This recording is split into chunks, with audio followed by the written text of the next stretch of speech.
Bisnis gadai swasta kian menjamur di berbagai wilayah, menawarkan pencairan dana cepat di tengah kebutuhan ekonomi masyarakat yang mendesak.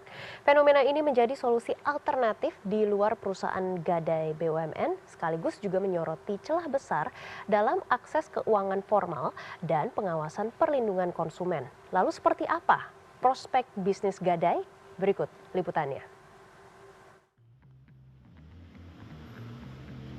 Nadine, seorang karyawan swasta, hari itu tidak punya pilihan lain selain menggadai ponsel miliknya. Lantaran dia butuh uang tunai untuk membiayai hidup sehari-hari menjelang hari gajian tiba. Melalui rekomendasi seorang teman mendatangi salah satu gerai gadai swasta. Katanya butuh kepepet dan akan segera menebusnya jika sudah gajian. Tadi aku gadai handphone sih Kak. Tadi dihargain 800 sekian sih, 895. Lumayan sih Kak, karena kan ini juga darurat juga Kak. Sementara Angel membutuhkan modal bagi usaha rental PlayStation kecil-kecilan di rumahnya. Ia menggadai perhiasan kalung emas 9 karat tanpa mempertimbangkan besaran bunga. Tingginya kebutuhan masyarakat akan pinjaman yang cepat membuat bisnis gadai swasta kian menjamur. Tampak dari gerai-gerainya yang banyak bermunculan di pinggir jalan. Ya, prosesnya cepat dan syaratnya mudah. Cukup dengan membawa KTP dan aset yang ingin digadai. Jika barang elektronik bisa digadai meski tidak ada kotak lengkap. Ataupun emas bisa digadai tanpa wajib membawa surat pembelian.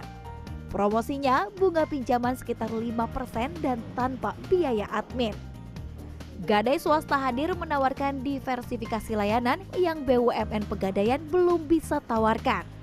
Misalnya jam operasional yang buka sampai malam dan kriteria aset atau barang gadai yang lebih bervariasi. Salah satu pelaku yang masuk dalam ekosistem tersebut adalah Pandai Gadai.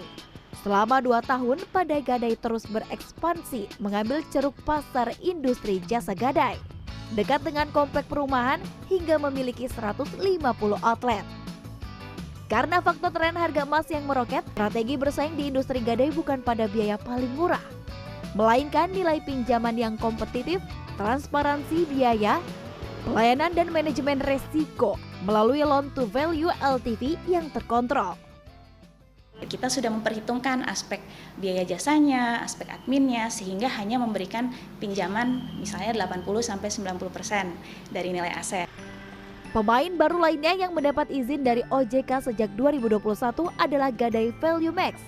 Booming emas yang kian diburu masyarakat menjadi alasan perusahaan bermain di bisnis gadai dan langsung fokus ke aset emas. Selain melayani gadai barang elektronik, barang mewah dan BPKB kendaraan bermotor.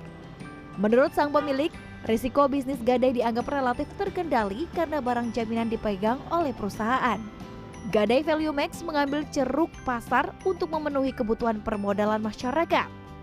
Gadai Value Max berharap segera mendapatkan kepercayaan lebih luas dari masyarakat dan berekspansi lebih luas dari 9 cabang yang ada saat ini. Fenomena menjamurnya gadai swasta di Indonesia menunjukkan pertumbuhan signifikan industri ini. Didorong oleh permintaan pembiayaan jangka pendek dan sejak terbitnya regulasi POJK nomor 31/POJK 05/2016 di 2017, membuat jumlah perusahaan gadai swasta meningkat pesat hingga mencapai 200 merek perusahaan pada 2025. Pengamat bisnis Yusuf Hadi menilai, bisnis gadai yang merupakan bisnis kepercayaan membutuhkan modal yang besar untuk dapat menyalurkan pinjaman aset yang digadai. Kunci keberhasilan bisnis ini ada di peran penaksir agar tidak menjadi kerugian bagi perusahaan. Kedepan gadai swasta akan terus bertumbuh dan mulai merambah daerah di luar Jabodetabek dan Pulau Jawa. Namun masih sulit menyaingi BUMN Pegadaian yang masih menguasai 95% pangsa pasar. Kompleks sebenarnya. Yusuf Hadi melihat tak sedikit perusahaan gadai swasta menutup usahanya karena tidak kuat di 3 aspek, yakni modal, operasional, dan kepercayaan. Bisnis gadai bersifat offline dan manual serta sulit didigitalisasi. Sehingga ekspansi gerai selalu meningkatkan biaya operasional dan risiko kemalingan. Desi Aritonang, Aryo Asmoro, Jakarta.